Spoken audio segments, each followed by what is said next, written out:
असे पराठे जर घरी बनवलेत ना, तर मी खात्रीने सांगते घरचे बोटं चाटून पुसून खातील एवढे अप्रतिम होतात हे पराठे.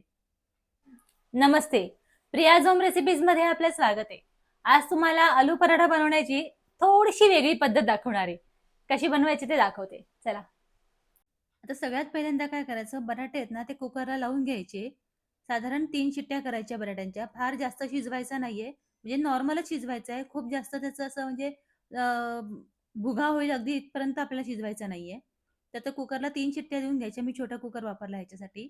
आता गव्हाचं पीठ घ्यायचं. गव्हाच्या पिठामध्ये चवीप्रमाणे मीठ घालून घ्यायचं आणि थोडं-थोडं पाणी घालून आहे ना, हे पीठ जसं आपण पोळ्यांसाठी मळतो ना, अगदी तशा पद्धतीने हे पीठ मळून घ्यायचंय आपल्याला. म्हणजे फार जास्त घट्टही करायचं नाहीये आणि फार जास्त पातळ म्हणजे लूजही आपल्याला हे पीठ मळायचं नाहीये. मग ह्याच्यावरती साधारण 2 ते 3 चमचे शेवटी तेल घालायचं आणि पुन्हा एकदा छान व्यवस्थित मळून घ्यायचं. मळून घेतल्यानंतर आहे ना, मग शेवटी ह्याच्यावरती झाकण ठेवून हे थोडंसं रेस्टला ठेवून द्यायचं. तोपर्यंत आपण बाकीची तयारी करून घेऊयात.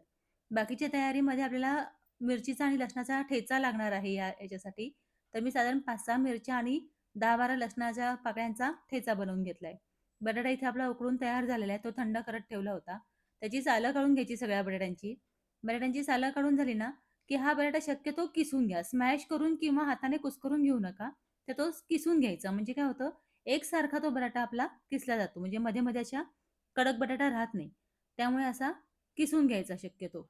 मोठ्या किसीने किसलात तरी तुम्ही चालू शकेल. आता बटाटा किसून झाला ना आपला हा, की मग आपण तयार केलेली लसणाची आणि मिरचीची जी ठेचा जो आहे ना, तो ह्याच्यामध्ये घालायचा आहे सगळा. फार तिखट होत नाही आणि फार जास्त असं हे पण कमी तिखट पण होत नाही. हा परफेक्ट होतो ठेचा एवढाच घालायचा. ह्याच्यामध्ये चवीप्रमाणे मीठ घालायचं आणि मी इथे साधारण 1.5 चमचा गरम मसाला घालून घेतीये. तुमच्याकडे जर गरम मसाला नसेल घरचा, तर मग ह्याच्यामध्ये अर्धा चमचा धनेपूड आणि अर्धा चमचा जिरेपूड घालून घ्या. ती पण छान लागते. आता हे व्यवस्थित सगळं मिक्स करून घ्यायचं. आता माझा हा बटाटा जो आहे तो इंदुरी बटाटा असल्यामुळे थोडासा चिकट आहे, पण खायला खूप अप्रतिम लागतो हा बटाटा. आता ह्याच्यामध्ये काय करायचं, थोडंसं चीज घालायचं. एक चीजची क्यूब मी ह्याच्यामध्ये किसून घालतीये. चीज घातल्याने काय होतं, पराठा आहे ना आतून एकदम स्मूथ तयार होतो आणि त्याची टेस्ट एकदम व्यवस्थित खूप छान लागते एकदम म्हणजे लहान मुलांना तर प्रचंड आवडेल एवढा सुंदर हा पराठा तयार होतो. त्यामुळे आठवणीने ह्या बटाट्यावरती चीज किसून घालायचं. खूप सुंदर तयार होतो. एकदा तुम्ही अशा पद्धतीने नक्की करून बघा. आणि थोडीशी मी बारीक चिरून कोथिंबीर घातलेली आहे वरून. आता हे पुन्हा छान व्यवस्थित मिक्स करून घ्यायचं. मिक्स करून झाल्यानंतर ना, आता आपण इथे कणिक जे मळून ठेवलेले आहे ते काढून घेऊयात. ते पुन्हा एकदा जरा मळून घ्यायचं, हात फिरवून घ्यायचा आणि मग एक लाटी काढायची पोळीप्रमाणे आणि आता काय करायचं लाटी थोडीशी लाटून घ्यायची पीठ घालून. आपल्याला हा आपण स्टफ बटाटा पराठा बनवतोय, आलू पराठा बनवतोय. त्यामुळे थोडीशी ही लाटी लाटून घ्यायची आणि पुरणपोळीचं पीठ पुरण जसं आपण भरतो ना लाटीमध्ये, सेम त्या पद्धतीने हा बटाटा ह्याच्यामध्ये भरून घ्यायचा. जेवढा जास्त भरता येईल तेवढा जास्त भरून घ्यायचा आणि मग हे असं दुमडून पॅक करून घ्यायचं. जसं आपण स्टफिंग करतो ना पुरणपोळीचं अगदी सेम तशा पद्धतीने. आपण हा स्टफ आलू पराठा बनवतोय. आता हे थोडंसं पीठ घालून मग जिथून आपण हे दुमडलं होतं ना, तिथूनच आपल्याला हे लाटून घ्यायचंय. ज्या साइडने आपण दुमडलंय ना, म्हणजे काय होतं, फाटत नाही आणि शक्यतो आपण किसून घेतलेला असल्यामुळे बटाटा बिलकुलच फाटण्याची वेळ येत नाही. आता ह्याच्यामध्ये मी कांदा बिलकुलही घालत नाही. तुम्हाला जर का कांदा घालायचा असेल ना, तुम्ही कांदा घालू शकता. पण मी कधी आलू पराठामध्ये कांदा नाही घालत. त्यामुळे मी आता ह्याच्यामध्ये कांदा नाही घातलेला आहे. फक्त बटाट्याचाच आपण हा पराठा बनवतोय आणि चीज घातल्यामुळे आपण चीज आलू पराठा सुद्धा तुम्ही याला म्हणू शकता. आता हा छान सगळ्या बाजूनी व्यवस्थित एकसारखा लाटून घ्यायचा आणि तव्यावर अ, शेकवून घ्यायचं आहे आपल्याला. आता तुम्ही तेल किंवा अमूल बटर काहीही लावू शकता ह्याला.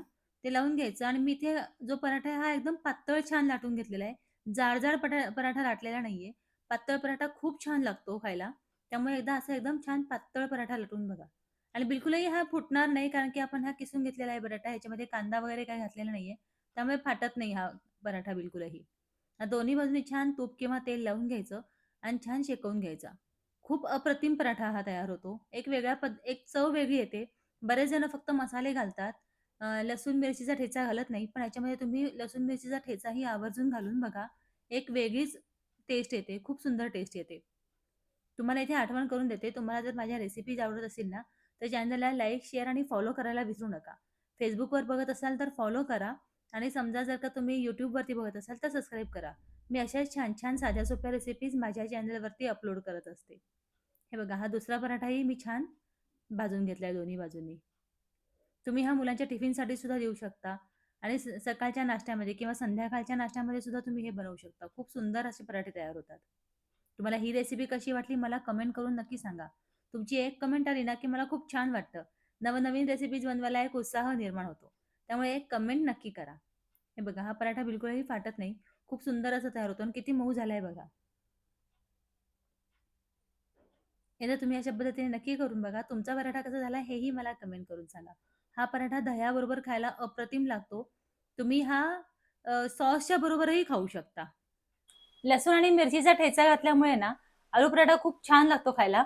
आणि हा लाटताना मी एकदम जाड नाही लाटलाय, एकदम पातळ लाटलाय, त्यामुळे खूप स्मूथ होतो. हे बघा, आणि खायला अप्रतिम लागतो. एकदा नक्की ट्राय करून बघा.